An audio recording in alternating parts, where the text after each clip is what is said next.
Yes!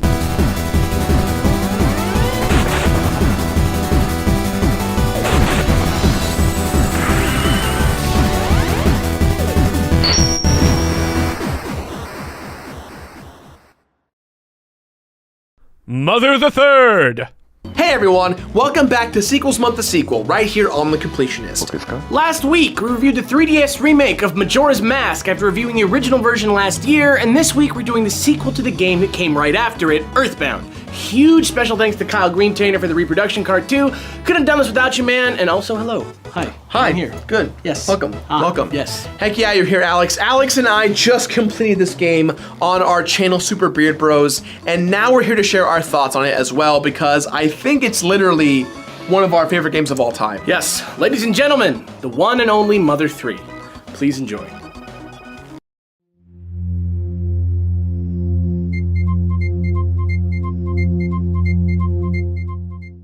Warning! I may not have been in the episodes, but I sure did edit a bunch of this playthrough. And judging by how affected they were by their experiences playing it, I'm pretty sure Gerard and Alex would really appreciate it if before you watch this review, you took a moment to play through this game yourself. I totally understand if it's too hard to do since it's not available in the US, but trust me, the extra effort is totally worth it. This game gets to you, man. Alright. The episode can start now. Mother 3, Shigesato Toys' mythical 2006 Japan-only sequel to Earthbound. It's practically infamous for never getting a proper English-language release. Any plans to bring Mother 3 to America? Oh, yes. everybody asking that. Yes. And even still, it's earned a worldwide reputation as a masterpiece in its own right. But Batman, if it was never released in English, how could you have played it in English? Did you use a fan translation? Isn't that illegal? Are you a criminal? What does any of this have to do with the tomato? While technically Mother 3 came out exclusively in Japan, fans of the Mother franchise have been dying to sink their teeth into an American localized version, and some people have made that dream a reality. As far as using the fan translation is concerned, the emulator patch required to play the game in English was the result of work by dozens of experienced volunteer translators working under Clyde Tomato Mandolin. Nintendo knows about it, and Tomato himself has stated that work on the project will cease the moment the game becomes commercially available in English. And speaking of which, yes, I did say that I'd wait for a proper release before reviewing it, but that was before I saw this and decided that maybe I'd be waiting forever. Come on, Reggie, give us Mother 3! How about this instead?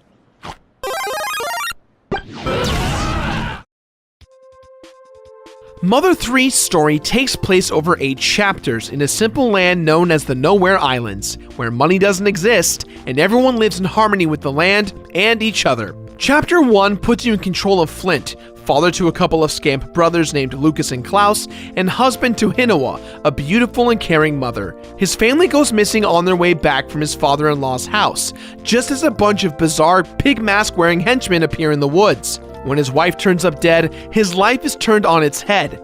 Klaus goes missing, and it's up to Flint to try and save him. Meanwhile, in the second chapter, Duster, the lovable, limping apprentice thief, breaks into a castle with his own father to try and find a very important-looking egg, and briefly meets the tomboy princess Kumatora before they're all washed away by an enormous flood. Then we meet up with Salsa, the little monkey slave of an awful, awful man named Facade, who seems to be one of the leaders of the Pig Masks. Salsa finally escapes to be with his wife, but on his way runs into Kumatora, and finally, Lucas, who saves them both from the clutches of the Pig Mask army. Fast forward a few years, and the Pig Mask influence has begun modernizing the world. People become greedy, trying to buy happiness via happy boxes from the Pig Masks and their fiendish Pig King Porky. Porky, huh?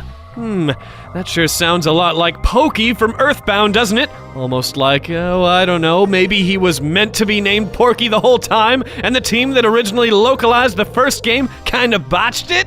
Maybe so, but in either case, this is the world that Lucas enters as the game's main character. Along with Kumatora, Duster, and his faithful dog Boney, Lucas resolves to hunt down the egg, and with the help of an awesome and ambiguously genderqueer race of mages known as Magypsies, he gains psychic powers and learns of a sleeping dragon that lives under the world and also carries with it the power to save or destroy the planet.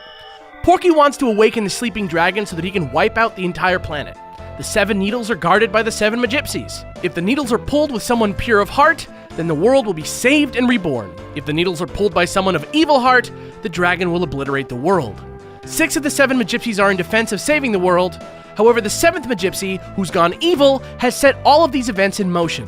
And soon, the race is on as we are introduced to the masked man who works for Porky and Facade. Lucas and company must race around the world, pulling as many needles as he can before the masked man does, thereby gaining control of the dragon for Porky. So our plot, essentially, has Lucas and company on the quest to awaken the dragon with Lucas's pure heart.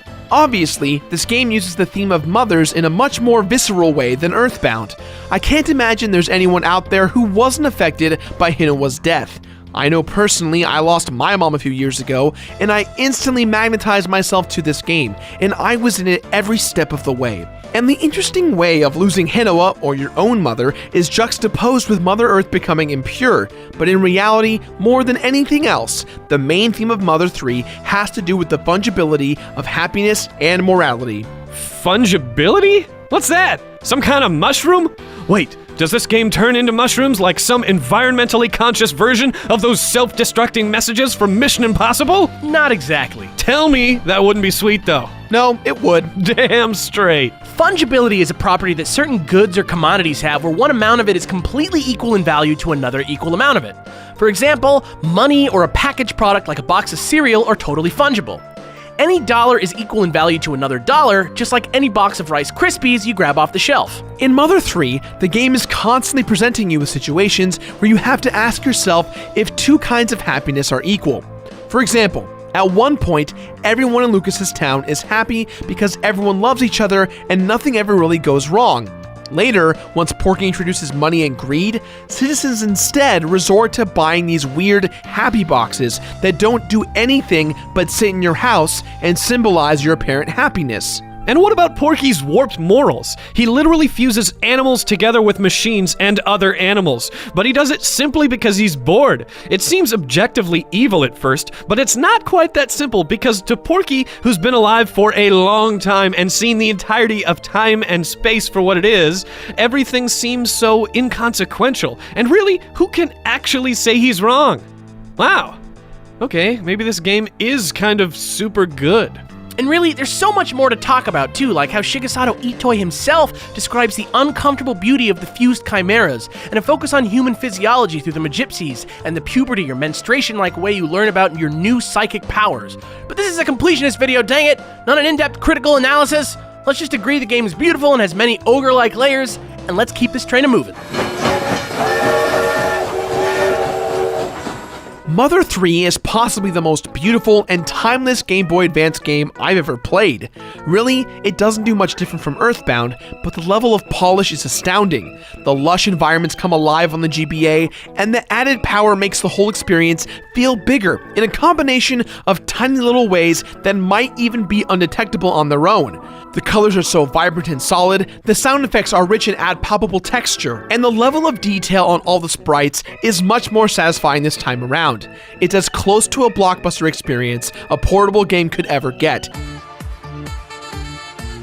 And the writing that goes along with it almost feels like it's on another level above what we get in Earthbound. Yeah, I know what you mean. Granted, 11 real-world years passed between the two games and the medium itself matured quite a bit in that time, but Earthbound sort of leads up to one really powerful moment while there's not even a single chapter of Mother 3 that goes by without the game totally catching you off guard with some sort of instance of intense emotion, be it fear, sadness, sexiness, happiness, disgust, pity, or whatever else. Like, remember last year when you guys praised Earthbound for going out of its way to make you feel things other than fun?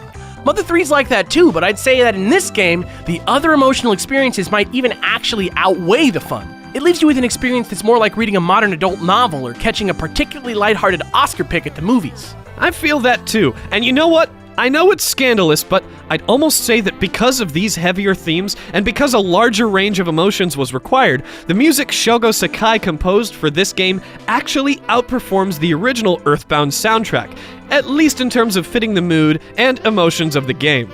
The Magypsy themes are particularly enjoyable standouts, and if you haven't heard the Water's Great Hot Spring Healing song, just sit back, relax, and groove with me for a second.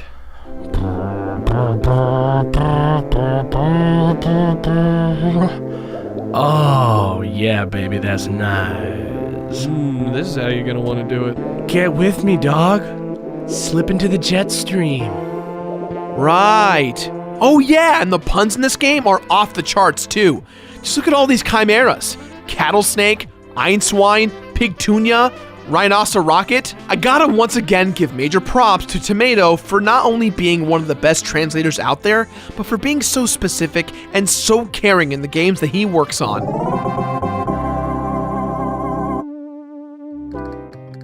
Just like the presentation, the gameplay in Mother 3 is largely similar to what you see in Earthbound, but with a few key additions that make it a little more fun, convenient, and interesting. Take, for instance, the run command. The original Earthbound didn't have a run button, which sometimes made it hard to navigate around the enemies that appear on the world map. Mother 3 adds running, but rather than it being hold to toggle on or off, it better simulates the actual act of running a little by asking you to hold down the run button to crouch into a running stance, and then locking you into the run when you let go until you run into something. Run into certain people, creatures, and items, and sometimes unique things can happen. It makes what most games take for granted into a fun feature that gives the player a little added agency. It's nice. Battles have been spruced up a little too, with the addition of a rhythm-based combo system. Pressing the attack button in time with the rhythm will earn you extra damage, but rather than making it totally obvious, Mother 3 asks that you memorize which song goes with which enemy, and beyond that, what beat you have to tap out in order to properly chain the combo. It looks simple when you see it, but those are some Rock Band level mechanics there. Props to the dev team. They also, in order to match the simpler style of the world, removed some popular Mother series staples from the game, like ATM machines, hospitals, and calling your dad to save. They've just been revamped and redesigned to fit the world a bit better. For example, instead of phone booths and ATM machines, Mother 3 uses a series of fourth wall breaking frogs who wear various costumes and are seen in all stages of Lucas's adventure doing crazy things. There's a frog in a bucket, a frog in the bathroom, a frog that's being lifted up by a balloon, and my favorite, the frog in the red car. Seriously, there's a frog in a red car. Who taught him how to drive? Do you know, Greg? Do you know about a frog? I'm asking Greg a question. No, I have no idea. He's just driving a car! He's got What are you doing? He's got stuff to do. He's going in circles! And let's not forget about the infamous rope snake and how Mother 3 somehow got us invested in the wants and needs of an item that's basically just there to help you swing across gaps. That said, the inventory system has no excuse for being so archaic in a year as recent as 2006, and the fact that you still have to store some of your stuff with an item guy, pleasant and supportive as he may be, just kind of gets my goat. It's nuts how often your inventory fills up, even with 4 party members. I guess it's to encourage more frequent item use or something, which is kind of interesting, but it left me feeling more frustrated than excited. But the game more than makes up for it with the ending of the story. Like Earthbound, there isn't really a large completion bonus, so much as it just involves maxing your characters in the traditional RPG fashion that we do here on the show, as well as grinding for those final weapons that have the 3% spawn rate. We did get all the ultimate gear for everyone, except during our playthrough, I may have sold Lucas's ultimate headpiece, but hey, you make mistakes, especially when you're filming a Let's Play.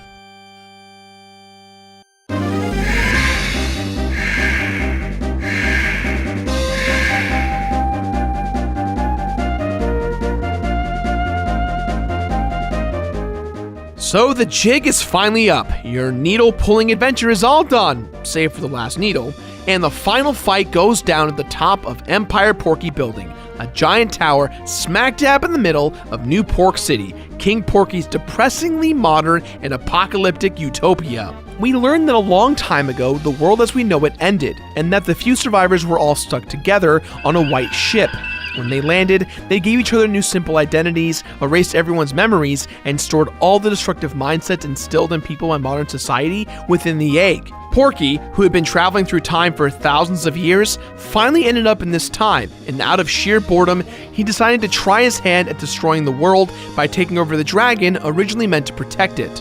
I gotta say, I love the hilarious climb to the top of the tower. Floor after floor, Porky just keeps egging you on to get to the top, and it seems never ending. I also really appreciate the segment where you coast by all of Porky's prized possessions to see a lot of familiar faces, statues, and icons from Earthbound. Kind of connects everything all together with a nice little bow. We also learned that, surprise, Facade is the Magypsy who fell under Porky's control, and that the mysterious masked man Lucas had been racing around the world this whole time was none other than his own brother Klaus. Porky reveals that the final needle is just below the city, and when we finally see his true form, he's just a withered old man with time travel-induced immortality. He's unable to move outside of his mecha suit, and when you finally destroy it, he reveals that he had Dr. Andonuts, Jeff's father from Earthbound, build him an absolutely safe capsule so that no matter what, nothing can ever harm him. He climbs inside and seals himself away forever, and Andonuts explains that this is all Porky will ever be now, because the capsule will never unseal. Wait, that's it? Porky just gets to live forever with a withered body and nothing to do besides exist? Actually, that sounds pretty awful. It is. But Porky's fate leaves you with a lot to think about. Morality becomes grayer the greater your understanding of space-time becomes, and because of his unique position, you might even be able to read Porky as an avatar for the innermost desires of all humans. Total safety from everything, even death. From there, all that's left to do is handle Klaus. Almost the entire town joins you in the tower for Porky's downfall, and Lucas's father Flint decides to join your team for the last leg of the journey. The fight with Klaus, if you can even call it that, is the hardest part of the game to watch. All three of us have brothers relatively close to us in age, and let me tell you, watching Klaus's family work together to help rekindle the light in his heart is extremely relatable if you and your brother have ever gotten into any sort of serious fight when you were younger. And of course, we all did. Lucas is left in the crossfire. Flint is watching helpless from the sidelines, and even Hinawa's spirit appears from the afterlife to save him. But in the end, after Flint takes a huge energy blast in place of Lucas, Klaus is barely able to express a few words of gratitude before he succumbs to his self-inflicted injuries. It's the darkest of moments, but his redemption also renders it sort of light. Lucas sees his brother off, pulls the final needle, and then... well, nothing really. The world shakes and we see a few short scenes of cataclysm occurring across the world, but then, nothing. Blackness. Just a single word, end, with a question mark after it. See? What'd I tell ya? What a jip. Sort of, but not quite, Greg. I think something crazy might be at work here. Old Mystery Toy just might have one last trick up his sleeve, and we'll talk about exactly what that is in just a moment.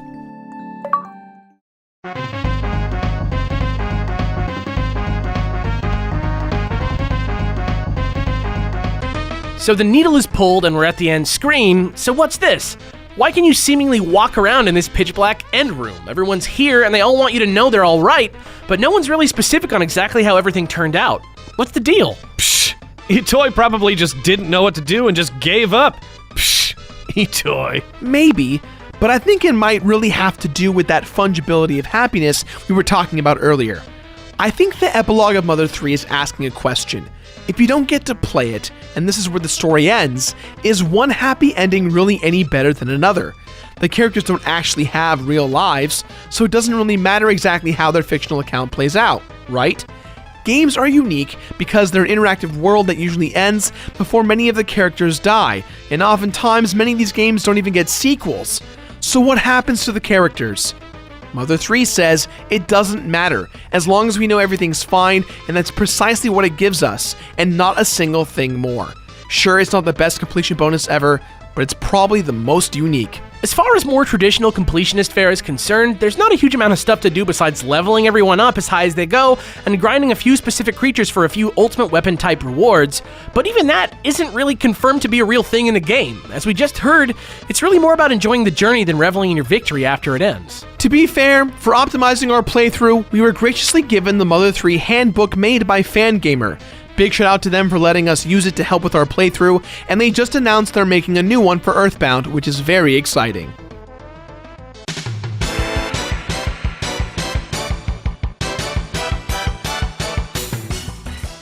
Mother 3 took what we loved about Earthbound and improved on everything so much better, which is saying a lot because Earthbound is already perfect.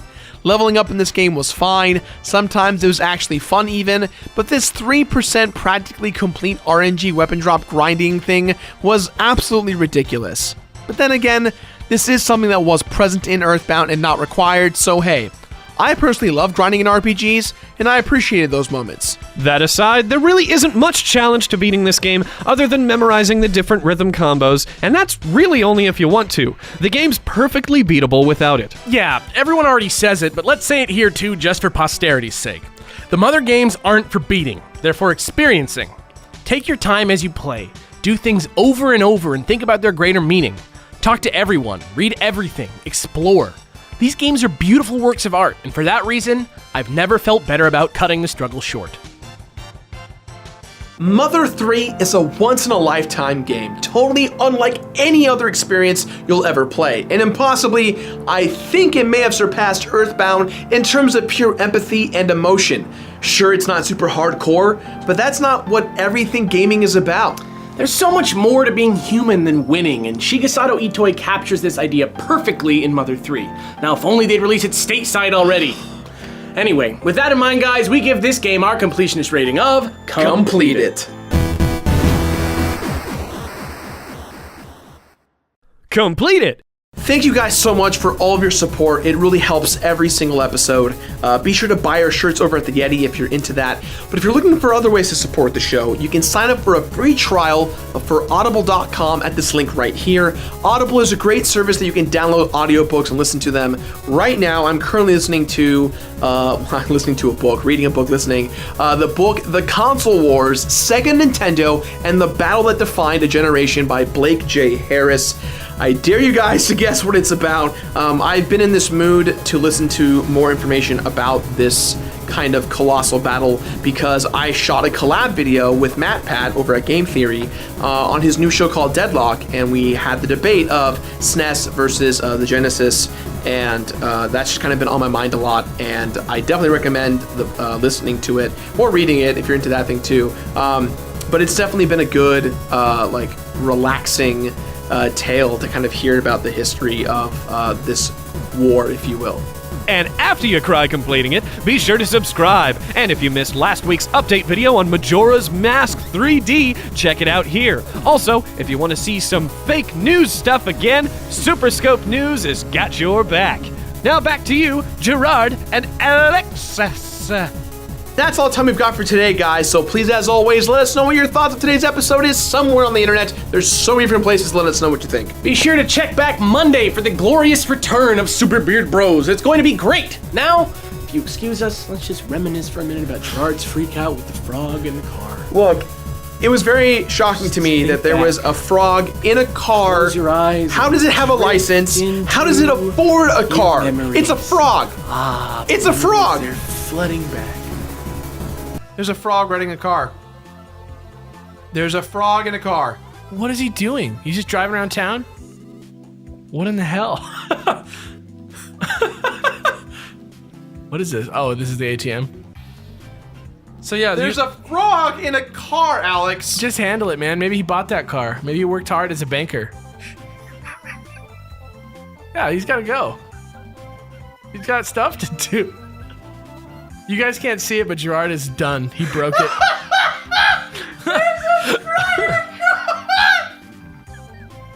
We lost him, you guys. He's just driving a car! He's got What are you doing? he's got stuff to do. He's going in circles! He's probably got a family to feed. His job is to save the game and take my money, but instead, he's driving a toy car! Hey, but if he can do it with the wind in his hair, more power to him. Okay, I'm sorry. I'm back again. I'm sorry. That's so good.